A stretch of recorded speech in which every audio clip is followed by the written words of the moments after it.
DSP నిర్వహణలో జరిగిన అవకతవకలు, అక్రమాలకు నైతిక బాధ్యత వహిస్తూ రాష్ట్ర విద్యాశాఖ మంత్రి నారా లోకేష్ రాజీనామా చేయాలని శంకర్ విలాస్ సెంటర్ నుండి లాడ్జ్ సెంటర్ వరకు వైఎస్ఆర్ కాంగ్రెస్ పార్టీ విద్యార్థి యువజన విభాగాల సంయుక్త ఆధ్వర్యంలో భారీ ర్యాలీ నిర్వహించారు. అంబేద్కర్ విగ్రహానికి పూలమాలలు వేసి ఘన నివాళులు అర్పించారు. ఎలాంటి అవాంఛనీయ సంఘటనలు జరగకుండా ముందుగానే భారీగా మోహరించిన పోలీసులు. అనంతరం పానుగంటి చైతన్య మీడియాతో మాట్లాడారు. డీఎస్పీ నియామకంలో జరిగిన అవకతవకలకు మంత్రి నారా లోకేష్ బాధ్యత వహించి తక్షణమే తన పదవి రాజీనామా చేయాలని డిమాండ్ చేశారు. ఫీజు రీయింబర్స్మెంట్ బకాయిలు తక్షణమే విడుదల చేయాలని, నిరుద్యోగ భృతి కల్పించాలని డిమాండ్ చేశారు. అది ఆరంభం మాత్రమే.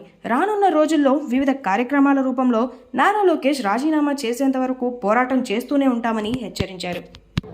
ఈరోజు మహారాష్ట్రంలో ఆ జవాబుదారీతనం ఆ కూటమి నాయకత్వానికి ఉందా లేదా అని ఈరోజు వైఎస్ఆర్ కాంగ్రెస్ పార్టీ విద్యార్థి విభాగం తరపున యువజన తరపున మేము ప్రశ్నిస్తూ ఉన్నాం.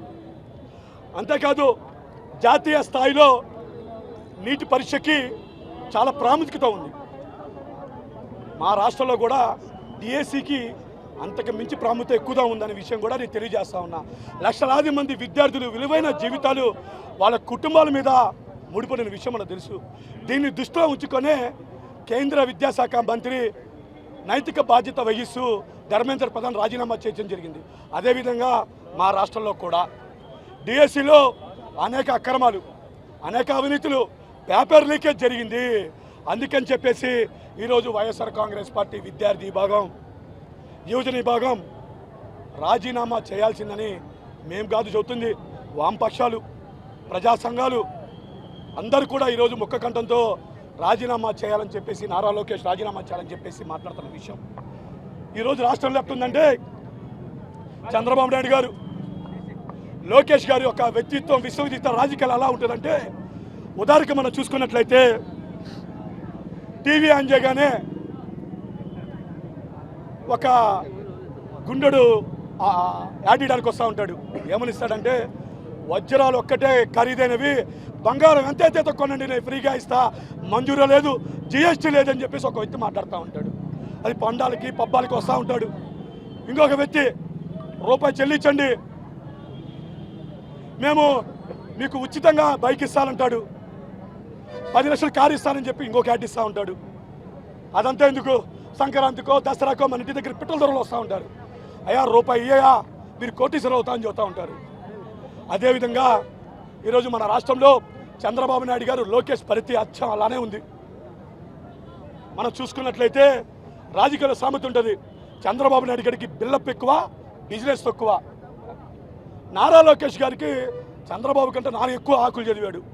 సినిమాలో డైలాగ్ ఉంటుంది, భాష ఒక్కసారి చెబితే 100 సార్లు చెప్పినట్టని.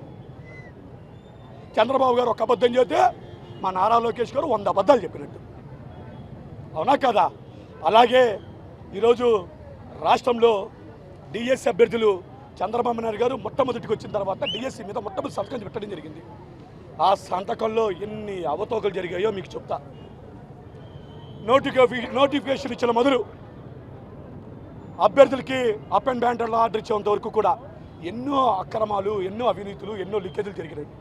ఉదాహరణకి 3 రోజుల్లో జరగాల్సిన ఎగ్జామ్స్ సుమారు 4 రోజుల పాటు ఎగ్జామ్ నిర్వహించడం జరిగింది. దానికి ఒక పేరు పెట్టారు, నార్మలైజేషన్ పేరుతో ఈ సంవత్సరం పరీక్షలు నిర్వహిస్తున్నా అని చెప్పారు. ఈ పరీక్షలు నిర్వహించక ముందే డిఎస్సి కన్వీనర్ తొలగించేశారు.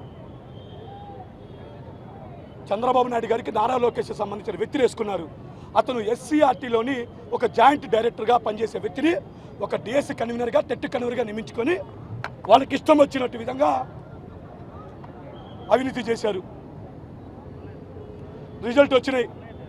కొత్తగా ఎప్పుడు కూడా గుంటూరు ఏ జిల్లా కలెక్టర్ ఆఫీసులో మెరిట్ లిస్ట్ ఉంటుంది.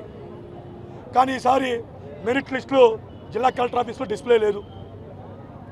అభ్యర్థులకు ఎవరికైతే మొదటి ర్యాంక్ వచ్చిందో వాళ్ళకి మెసేజ్ వస్తుందంట. మెసేజ్ వస్తే కాల్ లెటర్కి పిలుస్తారంట. అంటే ఎలా ఉందంటే, మెసేజ్ వస్తే గిఫ్ట్ బట్టి లాగా ఉంది ఇది కూటమి ప్రభుత్వం యొక్క పరిపాలన.